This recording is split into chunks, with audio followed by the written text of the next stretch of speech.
Good afternoon, my name is Rosie, this is the Jazz Hot Baby and welcome to my channel. Now, as someone who runs a book blog, I have been very lucky to get sent pretty regularly emails asking me to check out authors' self-published or very small-time published novels. Now, a lot of the time I do say no because I have so many books to read as it is, and I'm also regularly on NetGalley, but I do have to be kind of picky about the ones that are sent to me out of the blue. However, there have been books I have been sent that if I'd have seen it in a shop or known about it, I definitely would have picked up and read anyway. And then when I have read them, I have completely adored them. So I thought, why not make a video highlighting these books? Because if I hadn't have found them or heard about them easily, how many of you would have? And they definitely deserve some more support. So though there is reviews up on my blog, which I would have then also posted on Twitter, so I have somewhat shared them, and some of them I have photos of on Instagram too. Why not give a little reminder that these books out there and exist, and that you guys should check them out. So we're going to start with the one that I did read an ebook copy of, and that is The Smuggler's Path by Cruz. Now, this is a YA, but slightly young YA, almost in some way sort of middle grade feely fantasy series, which follows a girl called Inez. Now, she is the daughter of a noble, however, she also works as a weapons dealer of sorts. She goes around the woods collecting things that can be used to create magical weapons. She also has magic herself, which she should not have because it is completely forbidden. Now, obviously, she winds up involved in some of the things. The money she uses from smuggling, she actually puts into some sort of revolution. And she winds up involved in essentially a prophecy that she had never heard of and had been kept from her for years. So it does use the Chosen One prompt. However, it does do so in a very good manner. Now, as I said, it's kind of slightly young feeling. There is some aspects like, rather than the going to a tavern on their, days off, well, not on their days off, on their lunch breaks, they go to a milk bar, and though it made me want to drink milkshakes and things, something about it did just make it feel a little younger than maybe I expected from a teen fantasy. However, that didn't put me off at all. It just made me want milkshakes and to drink a lot of milk. But I did incredibly enjoy the book. I was on a blog tour for the second book, so I was so glad to basically go straight from book 1 to book 2. And I don't know when book 3 is going to come out. I don't think the ending of book 2 was a complete ending, unless I'm remembering wrong. That's entirely possible. But I am super excited to see where else this world goes, and also to see more from the author. If I can pre-order the third book, I definitely will as soon as I can. If not, then I'll just buy it when I can, because I really enjoyed it and I need it. So there we go.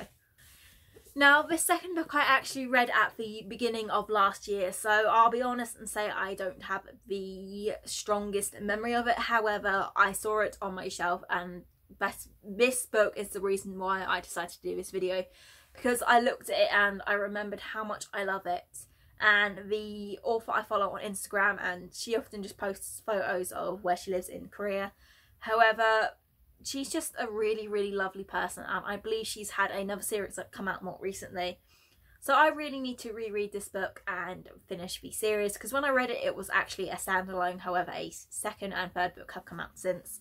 This is Kingdom Cold by Brittany. Now, this book follows Princess Charlotte, who, due to warring kingdoms, has to get engaged to this prince. However, she doesn't like him, and she winds up completely messing up this engagement and gets forced to be engaged to someone else with a lot more sinister motives. Now, the second and third book actually follow a character who I didn't hugely like in this book. And I think that's been part of the reason why I've not been so eager to run and pick them up, though I do want to read them. I do want to see him in those two books because it will change my opinion, and I'm pretty sure this book had a rather sad ending. However, it was very interesting. The cover, look at the cover, it's completely stunning. I definitely do need to get around to reading the second, third books in this series, so I guess I'll just have to add them to my Amazon wishlist. Not even so people will buy them for me, but just so I actually remember they exist, because I am so forgetful and I do really, really want to read these. I just haven't gotten around to it yet. I'm pretty sure it will make me love the guy character I didn't love in this one, but I guess we'll find out, and then maybe I can read her next series too and also love it. The final book I'm going to talk about is the one that I read the most recently, so if you go onto my blog you will definitely find a review near the top. There is reviews for all of these, this will just be the easiest to find, and that is Mayday by Josie Jeffrey. This is an adult urban fantasy which follows Jack Valentine, who is a silver, which is this world's term for a vampire. Now, Jack works for an organisation who basically try to cover up any things that vampires do that would reveal them to the public. This often winds up with them having to punish the silvers, admittedly, but obviously if you do something wrong you're going to get punished for it.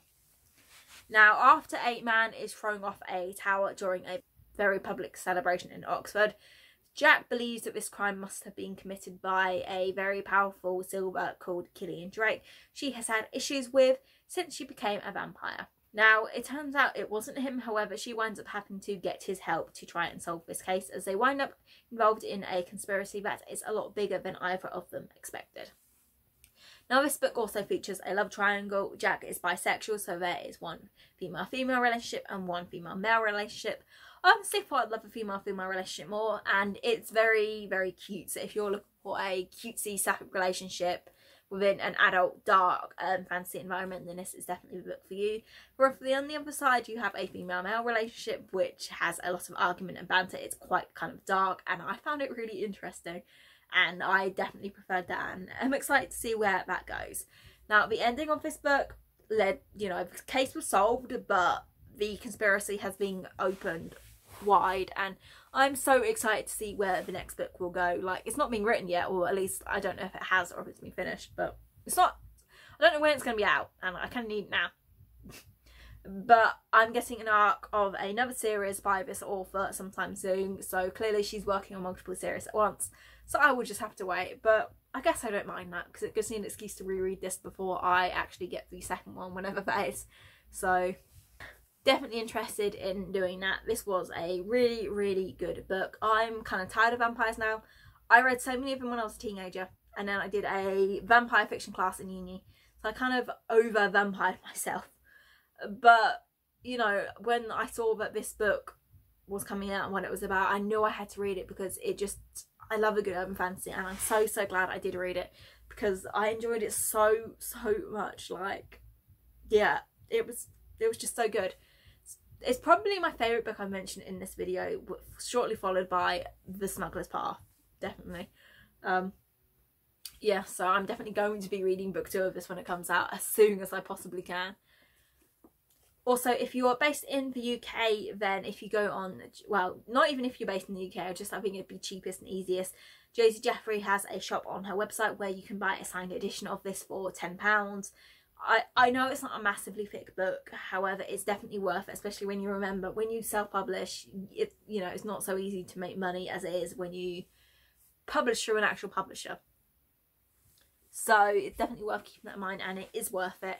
I will have links to either the author's Amazon site or a personal site below where you can easily get their books, because they're all definitely worth reading.